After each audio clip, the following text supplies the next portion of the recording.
और वो बात अब है सोलराइजेशन की। इसके ऊपर बहुत से प्रोग्राम्स, बहुत से व्लॉग्स हुए हैं, बहुत से तबसरे किए जा रहे हैं कि कभी हुकूमत सोलराइजेशन या मुतबादिल तवानाई के ज़राए की हौसला अफजाई करती है और फिर एक वक्त आता है कि उस पर टैक्स लगाने की तैयारी कर दी जाती है। और अब कुछ नए ज़वाबित बनाने की, उनमें तरमीम करने की शहबाज शरीफ साहब ने, वज़ीर आज़म पाकिस्तान ने हिदायत की है, क्योंकि ये घाटे में जा रहा है मामला। क्या वजह बनी कि नेट मीटरिंग? मैं आपको बताऊं, मैं टाइम ज़्यादा नहीं है, मैं तो इस पर आधा घंटा बात कर सकता हूँ। हाँ, लेकिन मगर मैं मुख्तसर बात करूँगा। 2015 में एक पॉलिसी आई, उसके दो पहलू थे।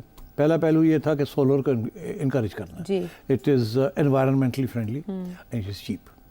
और ये जो हमारे पावर प्रोजेक्ट्स हैं, ये बड़े महंगी बिजली बिला रहे हैं, तो ये एक सही रास्ता है। सारी दुनिया में ये रास्ता अख्तियार किया जाए, हम भी ये करें। तो उस सिलसिले में सोलर पार्क्स भी बने। शहबाज शरीफ साहब ने इसको बड़ा प्रमोट भी किया। फिर ये पॉलिसी आई कि जी रूफटॉप सोलर ये भी आप खरीदें, ठीक। और लोगों ने फिर ये रूफटॉप के ऊपर लगाने शुरू कर दिए। फिर इन्होंने फैसला ये किया कि एक नेट मीटरिंग सिस्टम है, इसको करेंगे। नेट मीटर का क्या था कि अगर आप एक सोलर प्रोजेक्ट लगाते हैं अपने छत पे जी, तो आप 100 यूनिट्स प्रोड्यूस करते हैं, तो वो 100 यूनिट्स जो हैं वो उसी रेट पे ख़रीदे जाएंगे जिस रेट पे आपको बिजली बेची जाती है, ताकि आपका नुकसान फ़ायदा जो है उसी में ख़त्म हो जाए। और अगर कोई आपके पास उससे ज़्यादा यूनिट्स हैं, आप 100 बना रहे हैं और 80 इस्तेमाल कर रहे हैं, तो बाकी 20 जो है वो गवर्नमेंट ख़रीद लेगी आपसे, मगर उसी रेट पे ख़रीदेगी जिस पे वो आगे बेचती है, ताकि आपका नुकसान हो। आपकी इन्वेस्टमेंट है, आपने रिस्क लिए, आपको पता है कि बारिश होनी है नहीं होनी, कितनी बिजली बननी है नहीं बननी, ख़राब होना है कितने पैसे, इन्वेस्टमेंट आपकी है। तो शुरू में तो ये ठीक रहा, मगर 2018 में ये फिर नेट मीटरिंग सिस्टम आ गया और उसमें फिर उन्होंने क्या किया कि 2 टैरिफ्स बना दिए। अच्छा। कि आपसे जो बिजली आप इस्तेमाल कर रहे हैं उसका एक रेट हम लगाएंगे, वो आपसे ख़रीद लेंगे हम, वही बिजली फिर आपको वापस बेचेंगे एट ट्वाइस द रेट। अब सोचिए कि मेरा घर में एक मीटर लगा हुआ है, मैं अपना नहीं, मैं वैसी बात कर रहा हूँ, जनरल बात। एक मीटर लगा हुआ है, वो मीटर कहता है जी कि आपने 100 यूनिट्स आपने टोटल कंज्यूम किए, उसमें से 40 यूनिट्स जो थे वो आपके सोलर से आए थे। अच्छा। और 40 यूनिट्स वापडा ने दिए आपको, या लेस्को ने दिए, ठीक। वो कहते हैं जो लेस्को का रेट है वो है 19 रुपये। अच्छा। तो 40 यूनिट्स तो हमने आपको 19 रुपये पे बिल कर दिए, ठीक है। आपने जो 40 अपने बनाए हैं, हाँ, उसके ऊपर भी 9 रुपये लगाएंगे हम, कि 9 रुपये आपसे ख़रीदेंगे और 18 पे आपको वो वापस बेच देंगे बिलिंग के लिए। तो ये नेट मीटरिंग ना बना, ये नेट बिलिंग बन गया। हाँ। ये नेट मीटरिंग नहीं सिस्टम, ये billing based, net billing based system. तो ये बड़ी ज़्यादती है, एक ज़्यादती है, ये नहीं होना चाहिए। मगर दुनिया में क्या असूल है, जहाँ जहाँ ये हुआ उनको यही असूल है कि जितने आपने बनाए हैं वो आपके, उसके ऊपर कोई लेन देन नहीं है। उसके ऊपर आपने कोई आपने इस्तेमाल किए हैं जो कि नेशनल ग्रिड के हैं, तो उसके ऊपर जो नेशनल ग्रिड का रेट है वो लगेगा, ठीक है। तो यहाँ तो ये है कि वो आपसे जितने आपने बनाए हैं वो आपके बिल में डाल देते हैं, फिर आपको उसकी आधी पेमेंट कर देते हैं और बाकी आपके खाते में डाल देते हैं, कान को दूसरी तरफ से पकड़ लेते हैं। ये ज्यादती है, ऐसे नहीं होना चाहिए। अच्छा, अब जो आर्ग्यूमेंट है वो ये दी जा रही है कि जी देखिए ना, ये तो अमीरों ने लगा लिए और गरीबों के लिए तो बड़ा हाई रेट लग रहा है, कैपेसिटी चार्जेस का भी वो सारा कुछ हो रहा है, तो फिर ये तो बड़ा अमीरों के लिए फ़ायदा हो गया और गरीबों के ऊपर डज लग गई है, बिकॉज ये अमीर अपनी बिजली बना रहे हैं और जो हमारे पास एक्स्ट्रा बिजली है वो फिर हमें गरीबों पे देनी पड़ती है और वो फिर ये हो जाता है, ज़्यादा रेट्स हो जाते हैं। इसका जो जवाब है वो ये है कि यार, एक साहब उन्होंने कहा कि ये कोई जवाब नहीं है। आपने जो दूसरे जो बिजली खरीद रहे हैं आईपीपी से, मसला आपका वहाँ है, उसको जाके वहाँ हल करें आप।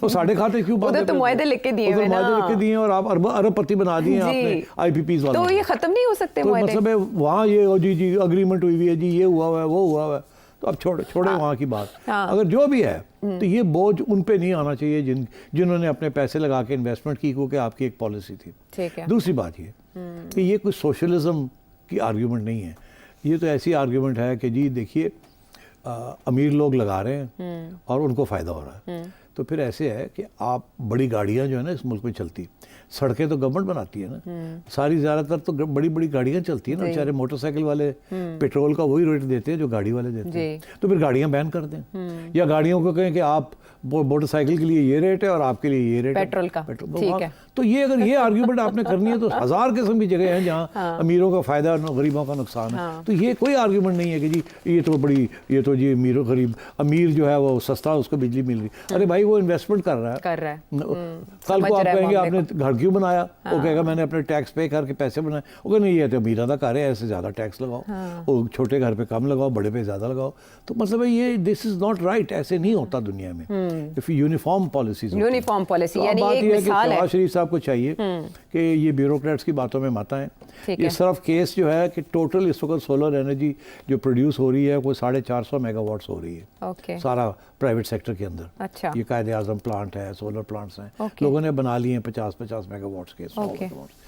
और ये जो घर वाले हैं इनका टोटल जो प्रोड्यूस कर रहे हैं वो 80 मेगावाट है। अच्छा। 350-400 बाकी कंपनीज बना रही हैं, उनके लिए बेहतर रेट्स हैं। और घर वालों के लिए जो है ना उनके ऊपर डज लगाने लगे। वहाँ उनको फिर भी अभी सहूलतें दी जा रही हैं। अच्छा। किसी को ज्यादा पैसे दिए जा रहे हैं उनके जो वो प्रोड्यूस कर रहे हैं, मगर घर वाले जो प्रोड्यूस करते हैं उनको कम पैसे दिए जा रहे हैं। तो अर्ज ये है कि ये सिर्फ 80 मेगावाट के ऊपर ये सारा ड्रामा हो रहा है। उसमें से सिर्फ 20 मेगावाट ऐसे हैं जो कि घर वाले इस्तेमाल नहीं करते, एक्सपोर्ट करते हैं। ठीक है। तो मैं ये समझता हूँ ये मार्जिनल केस है, ऐसे ना करें। ये रेट दुनिया का जो असूल है उसको रहने दें। जितनी प्रोड्यूस बंदा करता है वो उसका हक है, वो उसको खा वो एक्सपोर्ट करे किसी को। फॉर एग्ज़ाम्पल मेरे घर के साथ एक झुग्गी है, मेरे पास 100 मेगावाट्स है, ये सॉरी 100 किलोवाट्स है, मैं उसमें से 80 इस्तेमाल करता हूँ, 20 मेरे पास एक्स्ट्रा है। ठीक है। मेरे से ना लें गवर्नमेंट, अगर मुझे इजाज़त दें मैं गरीबों को दे दूँ। ठीक है। मगर नहीं, वो लेना हमने और आपको चार्ज करना। हाँ, ऑप्शंस तो अगर नेक नियति हो। इस किस्म की गंदी ब्यूरोक्रेटिक पॉलिसीज,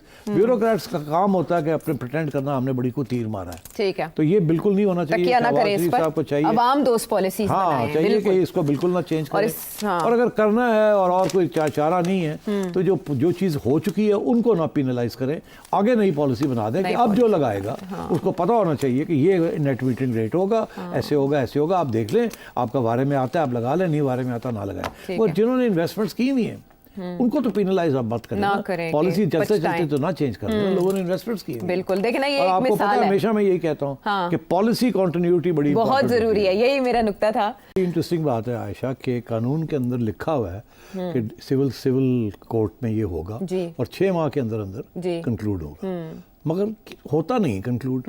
उसकी वजह यह है कि जो पार्टी कमजोर होती है ना, इन दोनों में से एक कमजोर होती है, या वो जो केस करती है या वो जिसके खिलाफ केस होता है, तो वो डिले करने की कोशिश करते हैं। और जज हजरात जो हैं वो डिले होने देते हैं, वो चलाते रहते हैं। मैंने इमरान खान साहब के ऊपर दावा किया था कि 35 पंचर का वो जनाब 2014 में हुआ था और आज क्या है, आज 2024 है, जाहिर है 10 साल। इंसाफ नहीं मिला। मुझे नहीं मिला। मेरा वकील तो पहुंच जाता था, खान साहब को वकील ही नहीं आता था। जज साहब, एक जज आया चला गया, दूसरा आया चला गया, किसी में हिम्मत नहीं थी कि खान साहब को बुलाए या इसको आगे बढ़ाए। तो उसमें कोई प्रूफ ही नहीं था खान साहब के पास कि मैंने कुछ किया है। और फिर उसके बाद तो एक सुप्रीम कोर्ट ने भी कह दिया कि नहीं था, तो मगर फिर भी वो केस अभी वहीं का वहीं है। अब मैं आपसे अर्ज करता हूँ कि ये अदालत की कमज़ोरी है, ये ना मेरी कमज़ोरी है ना खान साहब की। हम तो कोशिश करेंगे, अगर मेरे खिलाफ जा रही है बात तो मैं डिले करने की कोशिश करूँ, मैं अपने वकील को कहूँ डिले करो, ठीक है। और अगर उनके खिलाफ जा रही है तो वो कहेंगे डिले करो। तो मगर अदालत का तो काम है ना इंसाफ देना, और लिखा हुआ है कि 6 माह के अंदर अंदर आपने करना है, नहीं करते।